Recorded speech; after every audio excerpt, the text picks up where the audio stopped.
you.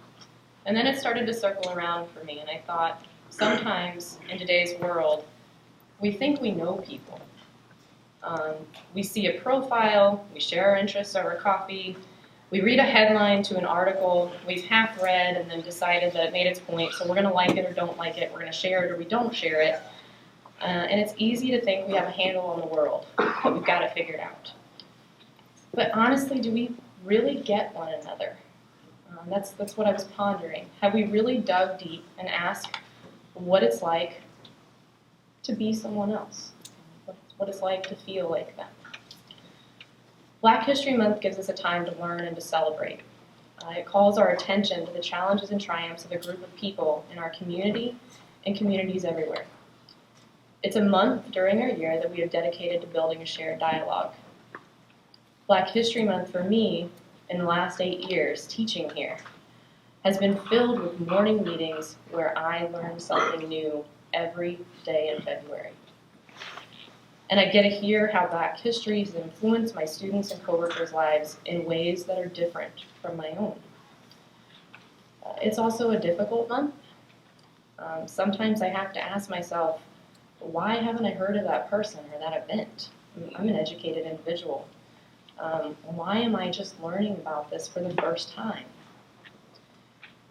And I have to admit that my education in grade school and high school was very different than yours and largely omitted these discussions, this opportunity. Sometimes I'm frustrated by this. Sometimes I'm embarrassed. But largely, I'm thankful that I now work at a place that values the importance of Black History Month, of championing diversity and bringing it into the limelight. Because what I've learned through my life experiences is that learning how someone else perceives the world, it broadens our own views, our own understanding of the world and how we even see it. It has made me a better person and it makes us all better people.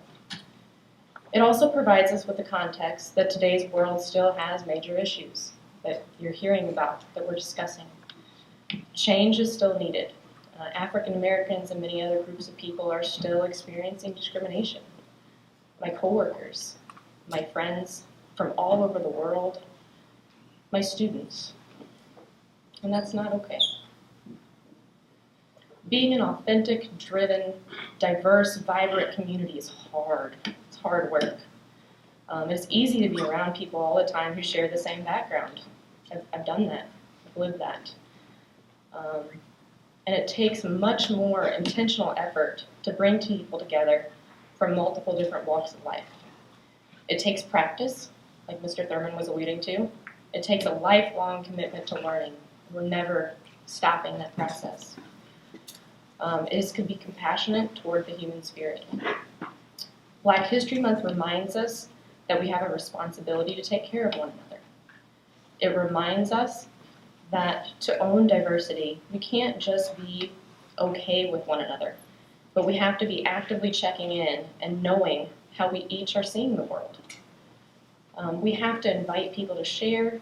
We need to call out when we hear something hurtful, particularly those directed at others. And we need to support with our presence and our actions and not be satisfied with, at least I'm not making it worse. So that's why Black History Month is important to me. That's why our core values are important to me. And it's the reason I teach at university. It's the reason I love teaching you all. To help move us toward a future where we all have the ability to reach out to other humans and ask how they see the world. Thank you.